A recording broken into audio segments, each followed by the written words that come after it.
हाय प्यारे बच्चों, आप लोग कैसे हैं? आशा है कि आप लोग ठीक ही होंगे और मन दिल लगा के पढ़ते होंगे। ठीक है, और पढ़ना भी चाहिए। एग्ज़ाम का टाइम अब आने वाला है। ठीक है, 2027 के लिए एग्ज़ाम, मैट्रिक एग्ज़ाम बहुत ही इम्पोर्टेंट है।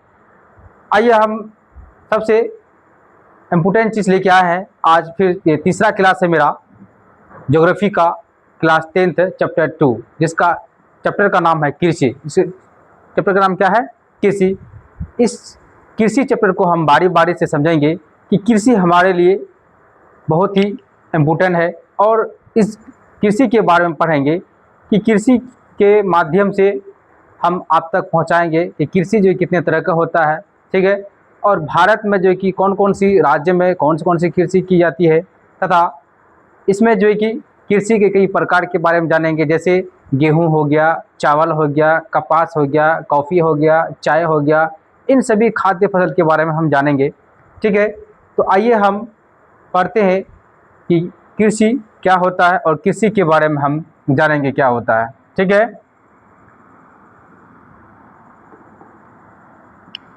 पहला चीज़ है कि मोटिवेशन होना ज़रूरी होता है। ठीक है, आइए हम पढ़ते हैं।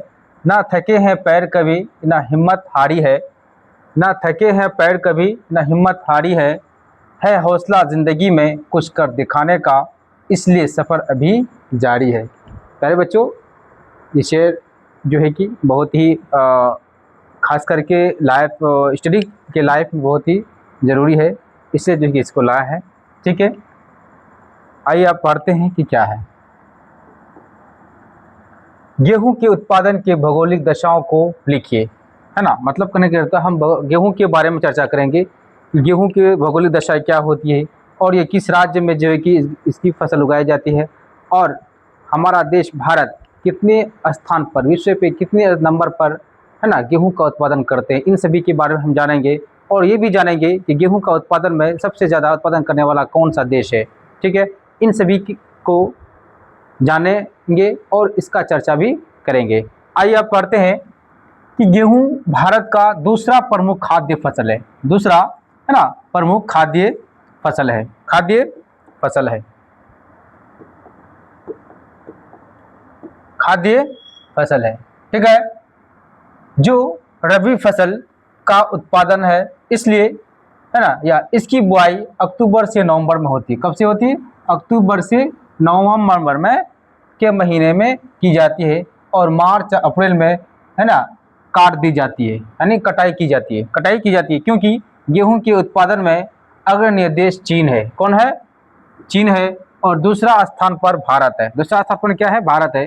भारत का उत्तर प्रदेश में सर्वाधिक गेहूं का उत्पादन है, यानी उत्तर प्रदेश ऐसा राज्य है भारत का, वह सबसे ज़्यादा गेहूं उत्पादन करता है, गेहूं उत्पादन करता है। ठीक है, प्रति हेक्टेयर के हिसाब से आपका पंजाब राज्य ऐसे हैं जो सबसे आगे होते हैं, यानी सबसे ज़्यादा जो है कि गेहूं उगाई जाती है। वो किसके अनुसार? प्रति हेक्टेयर के अनुसार। प्रति हेक्टेयर के अनुसार जो है कि पंजाब अकेले राज्य ऐसे हैं जो सबसे ज़्यादा गेहूं उत्पादन करता है। लेकिन पूरे 28 राज्यों में भारत का सबसे अधिक जो है कि जो गेहूं जो उत्पादन करता है वह है यूपी।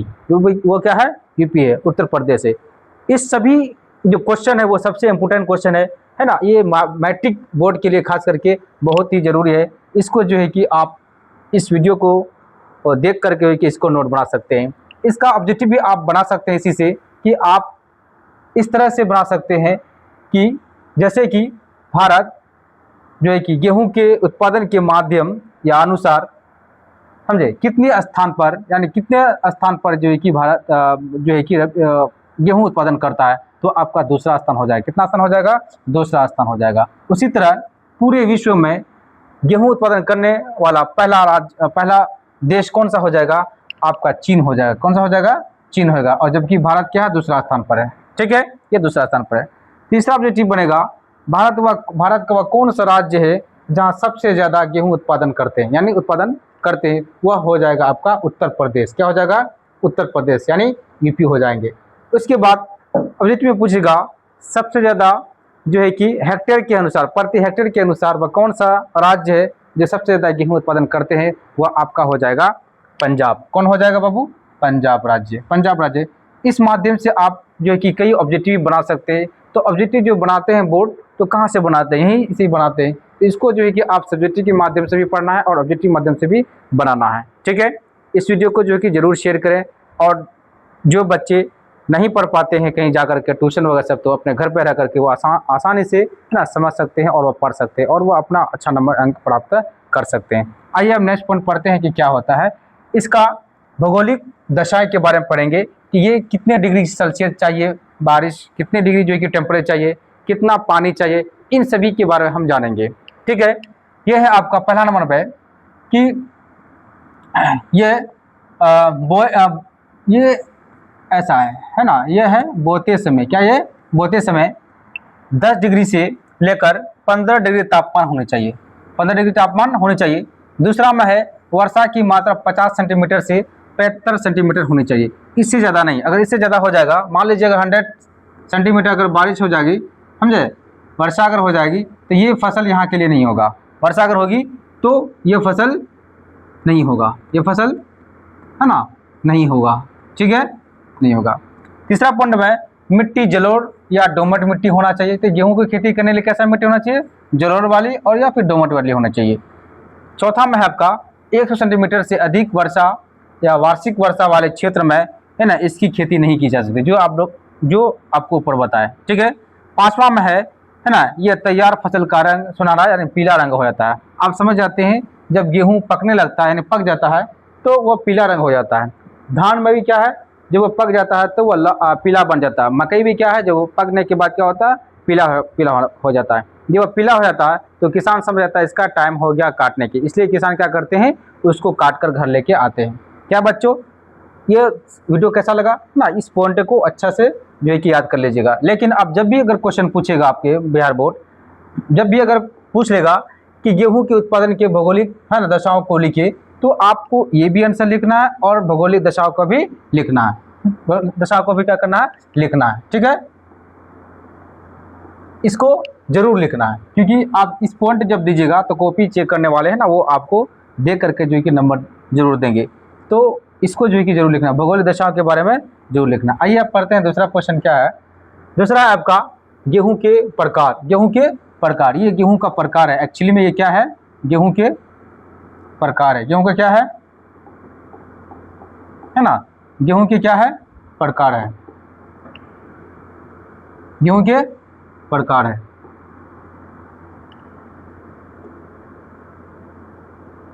गेहूं के क्या है, प्रकार है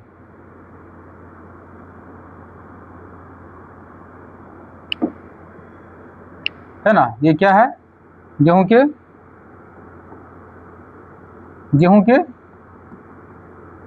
प्रकार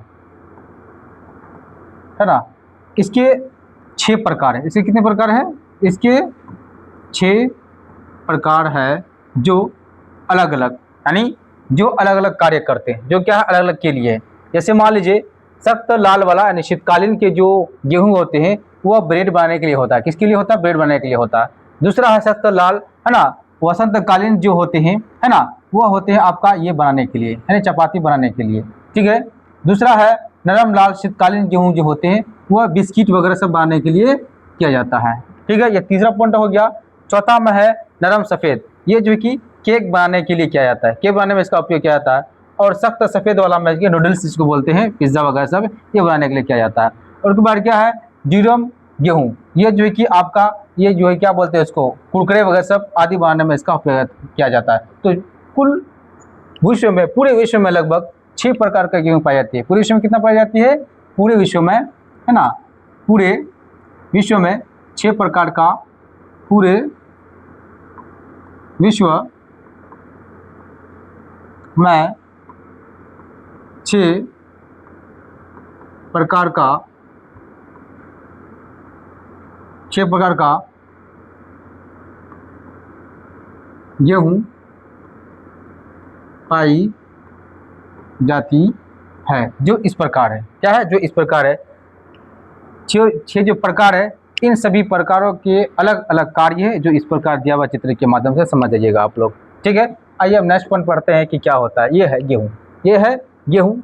ये गेहूँ जो है कि आप सभी जानते हैं कि ये गेहूँ जो है कि भारत का सबसे विश्व में, पूरे विश्व में दूसरा स्थान पर उत्पादन करने वाला ये भारत देश है।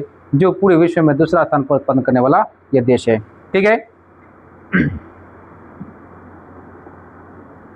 आइए आप चाय के भौगोलिक दशाओं का वर्णन करें। अब हम चाय के बारे में पढ़ेंगे। जैसे कि आप लोगों को बताए थे कि शुरू में ही बताए थे कि हम आज जो है कि सिर्फ पेड़ पौधे और कृषि के बारे में पढ़ेंगे, कौन कौन सी कृषि भारत में होती है। जैसे मान लीजिए धान के बारे में बता दिए थे, गेहूं के बारे में बता दिए, अब हम चाय के बारे में बता रहे हैं। चाय के बारे में बताएंगे, साथ ही साथ चाय के भौगोलिक दशाओं के बारे में भी बताएंगे, और चाय की खेती किस जो है कि राज्य में अधिक से अधिक होती है, और साथ ये भी पढ़ेंगे कि चाय की शुरुआत कब हुई और ये शुरुआत कहाँ से हुई, कैसे हुई, इन सभी के बारे में हम चर्चा करेंगे। ठीक है, वह इस प्रकार है कि चाय के भौगोलिक दशा का वर्णन इस प्रकार है। ये सदाबहार झाड़ी होती है, सदाबहार झाड़ी होती है जिसको पत्तियों को सुखाकर चाय बनाई जाती है। इसे हरा सोना भी कहा जाता है, हरा सोना भी कहा जाता है।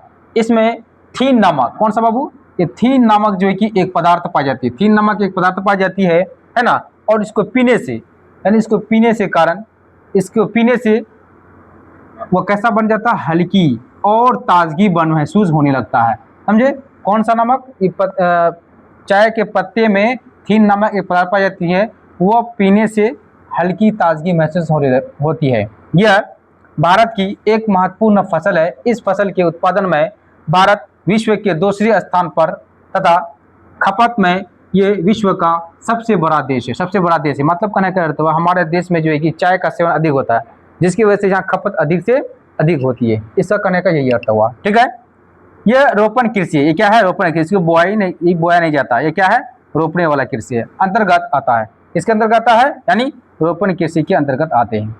यह सबसे पहले अंग्रेजों के द्वारा है ना इसकी कृषि को ब्रह्मपुत्र घाटी में 1840 में आरंभ किया गया था। तो क्या बच्चों समझ आ गया ना।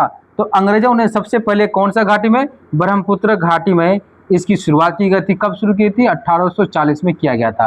तो इससे ये पता चलता है कि चाय को लाने वाला वो अंग्रेजी थे। कौन थे, अंग्रेजी थे। ठीक है, जो चाय की शुरुआत की गई। ठीक है, तो इसको हम आसानी से जो है कि ऑब्जेक्टिव बना सकते हैं कि चाय के पत्ते में कौन सा पदार्थ पाई जाती है। तो आपका आंसर होगा थीन पदार्थ। कौन सा, थीन पदार्थ। थीन पदार्थ से पीने से मनुष्य का कैसा महसूस होता है, तो कैसा महसूस होगा, हल्की और ताजगी महसूस होगी। अब इसी में क्वेश्चन आएगा, ऑब्जेक्टिव में पूछ लेगा कि चाय की शुरुआत है ना कब हुई। तो शुरुआत हुई आपका 1840 में। ठीक है, और ये फिर से क्वेश्चन पूछ लेगा अगर कि चाय की जो है कि शुरुआत किस नदी के किनारे हुआ था, किस घाटी में हुआ था, तो आपका ब्रह्मपुत्र घाटी के बारे में आप लिख सकते हैं आराम से। तो इस प्रकार जो कि एक सब्जेक्टिव के माध्यम से हम जो है कि क्या कर सकते हैं, ऑब्जेक्टिव भी बना सकते हैं आसानी से। ठीक है बच्चों, ठीक है, इसलिए इस वीडियो को देखना बहुत ही जरूरी है, खास करके मैट्रिक बच्चों के लिए। ये है चाय, ये चाय की बागान है, जो वहाँ पे मजदूर लोग जो है कि अपने टोकरी के माध्यम से क्या करते हैं, वह टोकरी काटने वाले होते हैं, वो उसके पत्तों को काट कर पीछे रखते हैं, फिर इसको सुखाई जाती है। सुखाने के बाद इसको फिर मशीन में इसको क्या करते हैं, पीसा जाता है, फिर इसका जो है कि सेवन करते हैं चाय बनाने में। तो इस प्रकार जो है कि खेती होती है। खास करके इसका जो है कि प्रमुख जो है कि राज्य असम हो जाएगा, है ना। उसके बाद जो है कि केरल हो जाएगा। इन सभी राज्यों में जो है कि क्या होती है, इसकी खेती होती है, इसकी खेती की जाती है। आइए आप पढ़ते हैं, कॉफी के भौगोलिक दशाओं का वर्णन करें, है ना। ये क्वेश्चन है, ये क्या है, क्वेश्चन है। ये जितना भी आप लोग को पढ़ा है चाय के बारे में, कॉफी के बारे में, ये सभी क्या है, बहुत ही इंपोर्टेंट है। ये आपको कभी भी क्वेश्चन पूछे, ये भी क्वेश्चन है। ठीक है, ये जो क्वेश्चन है, समझे, सब ही जो है कि क्वेश्चन कभी भी जो है कि बिहार बोर्ड इसके एग्जाम में पूछ सकता है। ठीक है, जिस तरह चाय के बारे में पढ़े थे, उसी प्रकार जो है कि हम जो है कि किसके बारे में पढ़ेंगे, कॉफी के बारे में पढ़ेंगे, कॉफी के बारे में पढ़ेंगे। ठीक है, कॉफी के बारे में पढ़ेंगे। कॉफी के भौगोलिक दशाओं का वर्णन करें, क्वेश्चन कह रहा है कॉफी के भौगोलिक दशाओं का वर्णन करें। तो कॉफी है ना, चाय की तरह भी एक पेय पदार्थ है। यह एक प्रकार की है ना झाड़ी, ये क्या है, एक प्रकार की झाड़ी पर लगे हुए फल के बीजों द्वारा प्राप्त किया जाता है। कॉफी के तीन प्रमुख किस्में हैं, जिसका नाम है अरेबिका, है ना, लेबेरिका और रोबस्ता। भारत में उत्तम किस्म की जो कॉफी पाई जाती है वह अरेबिस्ता है। क्या है, अरेबिस्ता है। क्या है, अरेबिका है। कॉफी उपजाई जाती है जिसकी पूरे विश्व में मांग है, इसकी पूरे विश्व में क्या है, मांग है, भारत में यह आरंभ में यमन से लाया गया था। कहाँ से लाया गया था? ये जो कॉफ़ी जो लाया गया था जिसका नाम है अरेबिका कॉफ़ी, ये कॉफ़ी कहाँ से लाया गया था? यमन से लाया गया था, यमन से लाया गया था, ठीक है।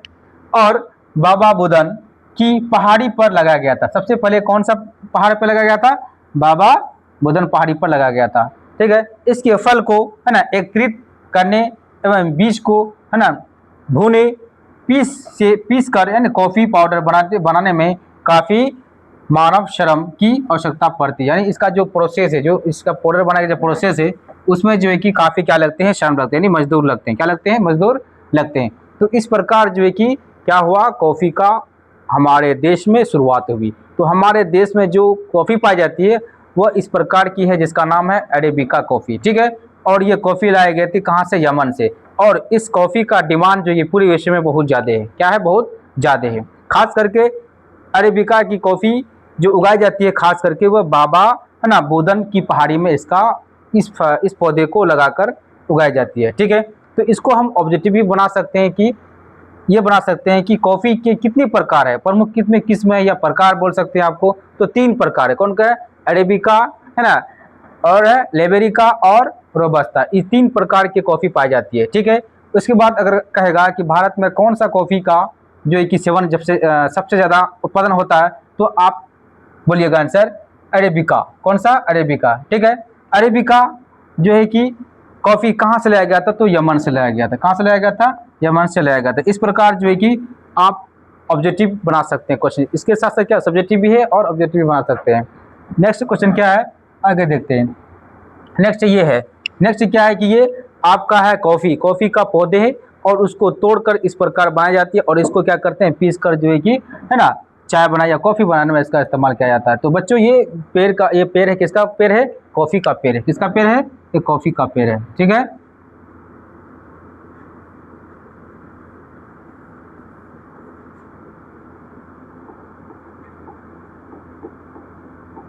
है ना, कॉफ़ी का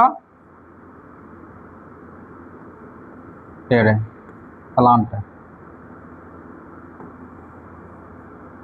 आइए अब नेक्स्ट पढ़ते हैं। अब आते हैं भारत में लगभग कॉफ़ी दक्षिण भारत में उगाया जाता है, ठीक है। जो अभी आप चर्चा कर रहे थे जिसके बारे में कि ये कॉफ़ी जो है कि खास करके भारत के कौन कौन से जो है कि राज्य में सबसे ज़्यादा उगाई जाती है या पाई जाती है, उत्पादन करते हैं, इस सभी के बारे में हम चर्चा करेंगे। देखते हैं कि क्या है कि भारत में लगभग कॉफ़ी दक्षिण भारत में उगाया जाता है। कौन सा भारत? भारत के दक्षिण भाग में उगाई जाती है, ठीक है। जैसे कर्नाटक भारत का सबसे बड़ा उत्पादक राज्य है और यहाँ भारत का 70% कॉफ़ी उत्पादन किया जाता है। कितना प्रतिशत? 70% जो कॉफ़ी उत्पादन किया जाता है। और दूसरा नंबर पे है तमिलनाडु। पहला कौन हो जाएगा आपका? कर्नाटक। तो दूसरा में क्या हो जाएगा? तमिलनाडु। तमिलनाडु में भी नीलगिरी पहाड़ियों पर भी कॉफ़ी की खेती की जाती है।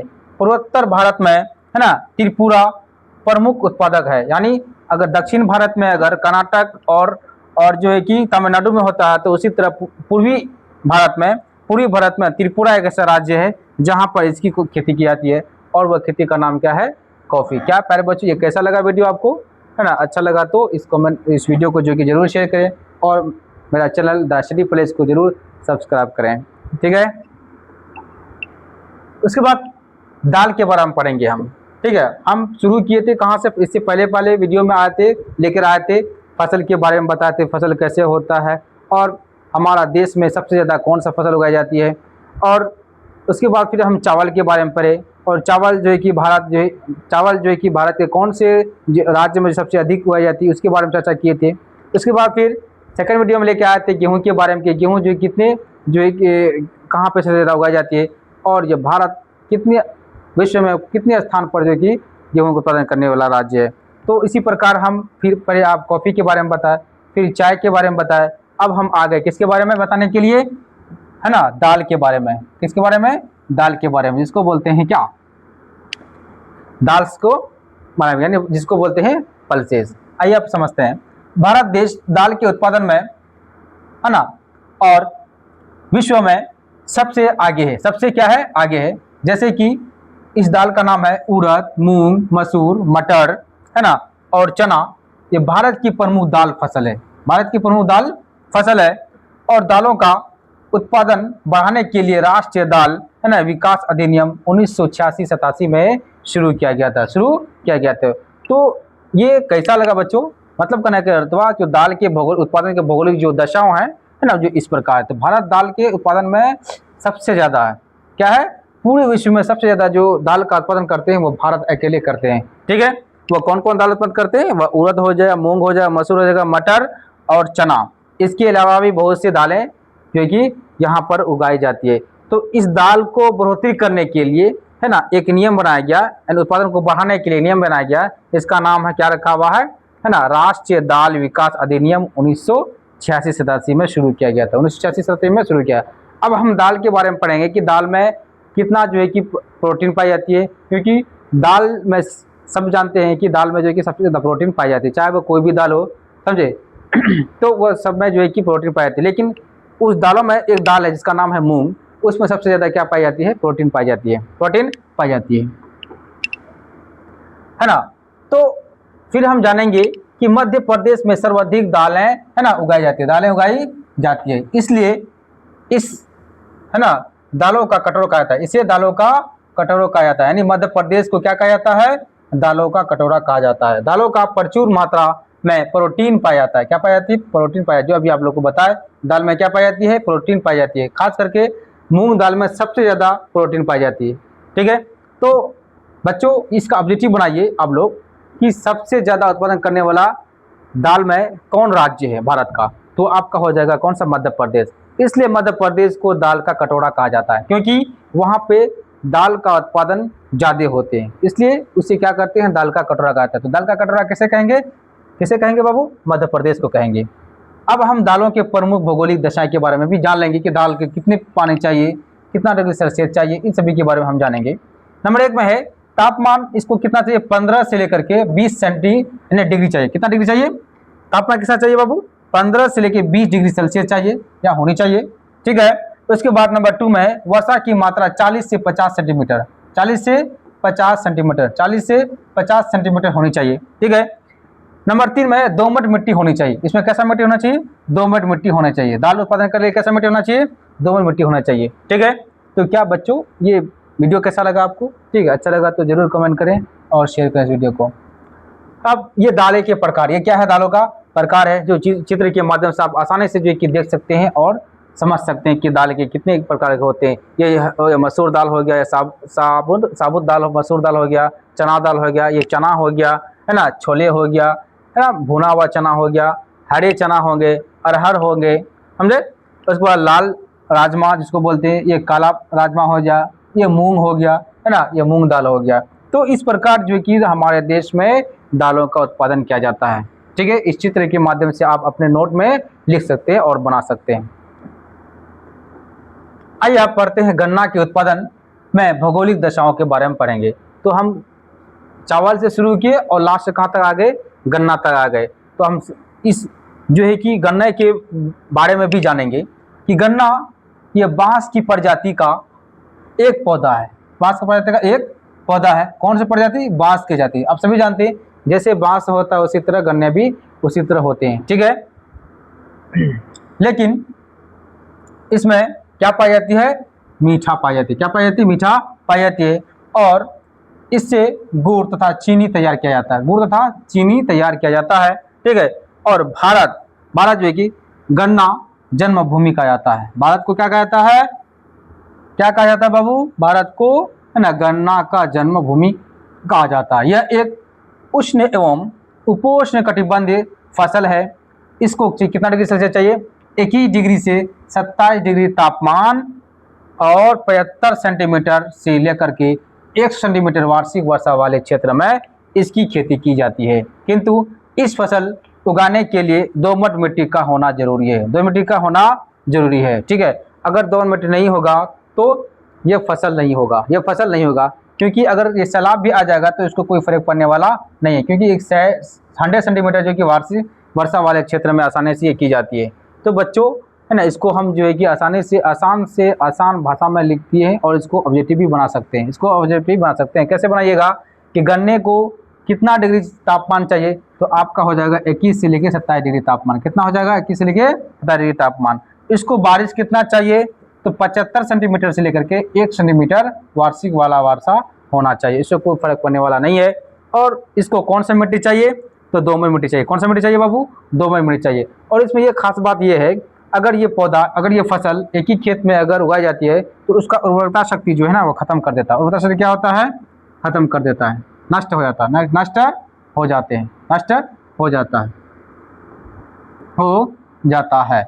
कब हो जाएगा, जब गन्ने की खेती अधिक से अधिक हो जाएंगे। इसलिए इस खेती करने के लिए कौन सा मिट्टी चाहिए, दोमट मिट्टी चाहिए। दोमट मिट्टी अगर नहीं है तो ये खेती होने वाला नहीं है, ठीक है, होने वाला नहीं है। ये देखिए, ये है आपका गन्ना, ये क्या है आपका गन्ना, सेम बांस का आकार जैसा है, ऊपर में पत्ते हैं और नीचे गिरा गिरा दिया हुआ है, समझे। इसी से जो है कि चीनी और गन्ने का चीनी और जो है कि क्या बनाते हैं, चीनी और गुड़ बनाते हैं, ठीक है। तो इस वीडियो को शेयर करें और इस वीडियो को जो है कि ज़रूर आगे भेजें, और ये मेरा द स्टडी प्लेस को ज़रूर सब्सक्राइब करें, ठीक है। कैसा लगा वीडियो, ज़रूर शेयर करें। जय हिंद।